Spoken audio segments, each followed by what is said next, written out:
Russell Wilson being, the far and away MVP with 14 touchdowns, no interceptions. Mahomes has 14 touchdowns, one interception, which was really just a glaring officiating error. But either way, he's basically right there with the MVP. And so even with all of these detriments, they're still far better throwing the ball play by play than they're going to be on the run. The run is really just something to kind of just protect Mahomes at this point. The Chiefs have won their last 7 versus Denver. Is anybody going to dare take Denver in this? I'm sorry, who's Denver's quarterback again? Yeah. Well, the problem, a few things there that Nick said that we have to pick up on there, I think, Jay. Oh, okay. And some other things. Denver, I don't think they've got the running game to punish the Chiefs like they probably should. The Chiefs are giving up, about 160 yards on the ground or something, Nick, is that be right? Somewhere around that figure? It's been a lot, but honestly, it hasn't been that much. Carlos Hyde, for all the talk about, revenge game, and they had over 100 yards. But it's 4.5 yards per carry. Who cares? I was really just wanting a yes or a no there. I think that the Chiefs are giving up 161.8 yards on the ground per averaging this season. I don't think Denver can mount that against the Chiefs. I think the Chiefs are fine there. But Nick's right, Jay. You've got a team that passes the ball a lot and they pass the ball really well, but you're losing games against teams who are winding and using the clock, forcing the Chiefs to pass more. You've got a defense that is really struggling to stop, make 3 and outs consistently. The situation where you've got an offensive line that's struggling to block consistently to protect Mahomes, and Mahomes, who in his first year or so has managed to escape the pocket, can't escape the pocket because he's injured. I don't think we really know how injured he is. I wonder. He looks really injured.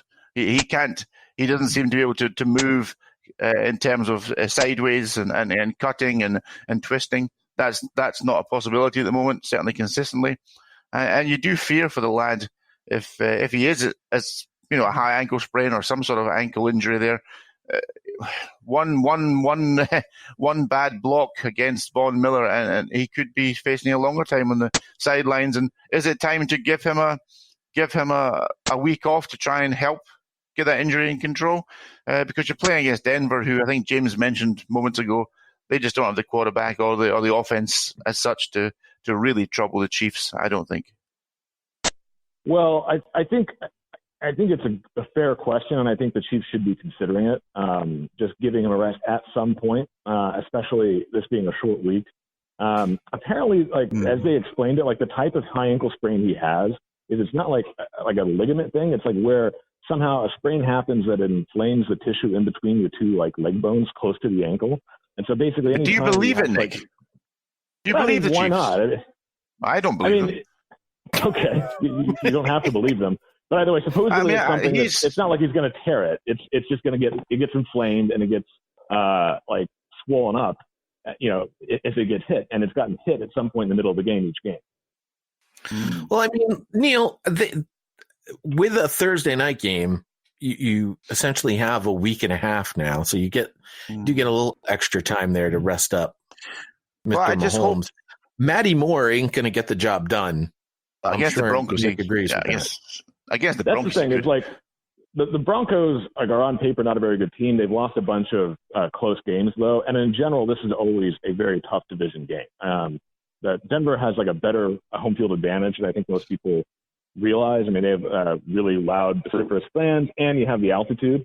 And also, just another stat to throw out there for you. So actually only 2 Chiefs quarterbacks have ever won twice in Denver in their career, which is kind of crazy. The 2 are Len Dawson, who was the first Chiefs quarterback in the 60s and 70s, several eons ago, and Patrick Mahomes, who he had the Week 17 win in his rookie season, and then last year where he, pulled out some of his first. It was one of the first big games where there were several big Mahomes magic tricks, including outrunning Von Miller and throwing it left-handed. Well, I don't think he's going to be able to do that on his ankle and with his protection. That's why I think Chiefs fans are worried about it. And sure, they get the long break after this game, but they're coming out of that long break hosting the Green Bay Packers. So, I mean, in a sense, the Packers game is less important because it's an NFC opponent. Whereas this is a division game where if they lose this and come out of it as injured or more injured, they're 4-3. And I think the next 4 games are it's Green Bay, Minnesota, Titans, and then Chargers before they get to their bye. And so the health issue is really important. I mean, it's a tough slate of games. And if Mahomes' ankle is not going to be right without some sort of rest, I do think they should think about benching him at some point and giving it a little time. This is surely the game to rest him. Maybe, but it's a division game. You're definitely going to lose if you bench him. So, and I don't think the AFC West is not very good this year. But I still think, the way things are looking, if you lose this, you're 4-3. You're probably looking at the Chiefs finishing 10-6-ish by the end of the season. And while the Chargers suck this year, Denver's not going to catch you. But the Raiders, who knows? I mean, they're 3-2 right now. I would be uncomfortable with the Chiefs just deciding to write off the division game as a loss at this point. I would agree with that. James, did you have anything to add to this? Just the injuries for this game tonight. For the Broncos, Jawan James, tackle, has a knee injury. He's questionable. Cornerback Bryce Callahan with his foot is out.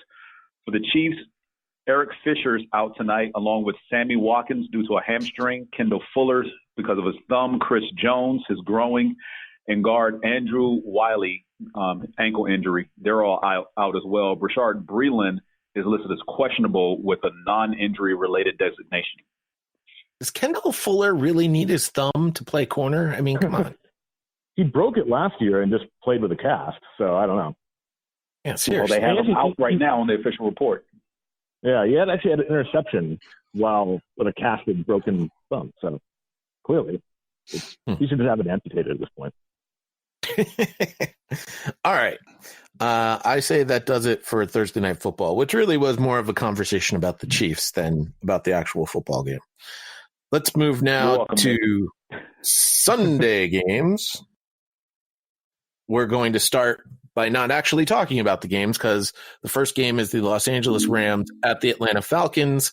And the biggest news out of this is that Jalen RAMSey was traded to the Los Angeles Rams. Actually, the Rams made a bunch of moves. They also acquired Austin Corbett at center, and Marcus Peters was sent off to Baltimore. The Jalen RAMSey portion of this, though, is honestly the most interesting part of it.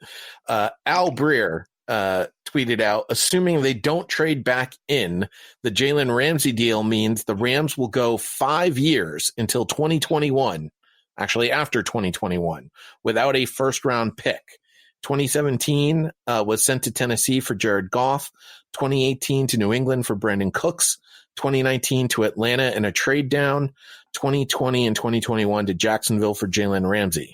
Now, the upside that they have to look at is Cooks is only 26, Goff is 25, RAMSey is 24, and each is now a known commodity. The downside, though, is you give up cost-controlled assets, and Cooks and Goff are on top of the market deals. RAMSey should be soon carrying an amazing amount of leverage, and that seems to be sort of the biggest thing that's occurred here is the Rams did not already negotiate a deal to keep Jalen RAMSey, and we know Jalen RAMSey backed up the Brinks truck in the preseason in Jacksonville, so he's looking for some money. Spot Track tweeted out, with the two trades, the Rams saved $3.14 million of 2019 cap space in acquiring RAMSey, linebacker Kenny Young, they also acquired, and getting rid of Marcus Peters. However, they added $14.3 million of 2020 cap per the moves. The Rams now have $108.75 million of their 2020 cap invested in Jared Goff, Aaron Donald, Todd Gurley, Brandon Cooks, Jalen RAMSey. All of them make more than $13.7 million. And I saw another crazy thing that their punter, Mr. Johnny Hecker, is making over $5 million a year, which is a ridiculous price for a punter. So he's one of the best in the league, though. He is one of the best in the league. He earns every penny of it. But that seems to be where this whole thing stands. Their secondary may have gotten better. Aqib Talib went to IR and Marcus Peters is gone. And Jalen RAMSey considered to be one of the best, at least, corners in the league. His back obviously magically healed itself. He's ready to play. Yeah, of course it did. Who didn't see that coming? It really does seem like it's the money, though. It took them a long time to get Aaron Donald signed. Now they've got him signed to a big deal. To me, they've got way too much money invested in these players, and something's going to have to give. And you're right about that. And that's the double-edged sword of this deal, which brings up two concerns that I have. First and foremost, you made this trade. You gave up 2 first-round draft picks. What if you don't sign him and he walks in the offseason? You've pretty much given away – I'm not saying you're giving away your future, but without trading back into the first round, albeit they'll most likely still be in the bottom third over the next 2 years if they play well, they have nothing to show for this other than 3/4 of the season of Jalen RAMSey as a rental, and he's not under contract with your squad. If you do somehow give him the money he wants, how do you structure this deal so that not only do you keep the other high-priced players on your team, which you've already mentioned earlier, Pod, at the beginning of the segment, but then what do you do as far as depth on your roster? So many times we see teams with, these 5 or 6 big names at various positions on the field, but depth suffers. And, you hear it a lot of times with former coaches say it's always not about the X's and the O's, it's about the Jimmies and the Joes. Well, if you don't have the Jimmies and the Joes on the tail end of your roster who are actually competent enough to play the positions that you need them for, what are you doing with your money? Because now you've sacrificed pretty much, sounds like, half the salary cap in 6 people if they do sign Jalen RAMSey to the money that he wants. And we all know he wants to be the highest paid corner in the league. So I'm just concerned where this team goes either way when they resolve how they deal with Jalen RAMSey. And you mentioned to keep Talib on injury reserve. They also put John Johnson, their safety, on injury reserve the same day as Aqib Talib. So they're battling now with half a secondary, really. So this is their secondary right now. The corners, Jalen RAMSey, Troy Hill, nickel, I didn't commit a penalty, Roby Coleman, David Long, and Darius Williams. I'm concerned. Their safeties, Eric Weddle and Taylor Rapp, who's their second-round pick at strong safety, Marquis Christian and Nick Scott.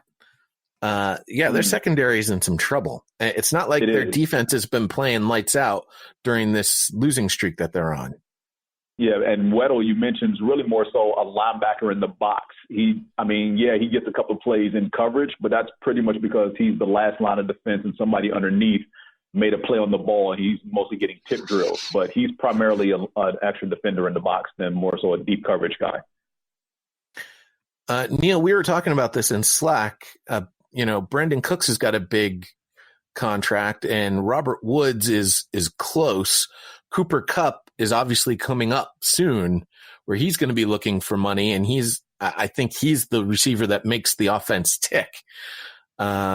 Which of those 3 guys, everyone seems to think that Cooper's going to walk away. My thing is, there's no way the Rams let Cooper Kupp walk away. They'll get rid of Woods or Cooks before that happens. Yeah, and I think you're spot on there, Jay. Cooper Kupp, I think, is the most important of the receiving group there for the Rams. I would say I'm not interested so much in the salary cap. I think that's almost as meaningless as the strength of schedule argument. You never see a team lose a player because of the salary cap. You really do. That player they really want. If they really want a guy to stay, they find a way with the salary cap. That's how it goes. And we also know that with the new CBA coming up, salary cap rules, salary cap amounts, that may alter considerably with the growing cash that's flowing through the NFL. I'm sure the players will get a little bit extra in terms of, or quite a bit extra in terms of what the salary cap numbers might look like going forward after that. That doesn't worry me so much. What worries me, I think, are 2 main things. First of all, RAMSey is a great cornerback, undoubtedly one of the top 4 or 5 corners in the league. No question about that when he's healthy. Obviously, when his back's better, which is a huge issue going forward, I'm sure. But he is a great player, and when you can cut down half the field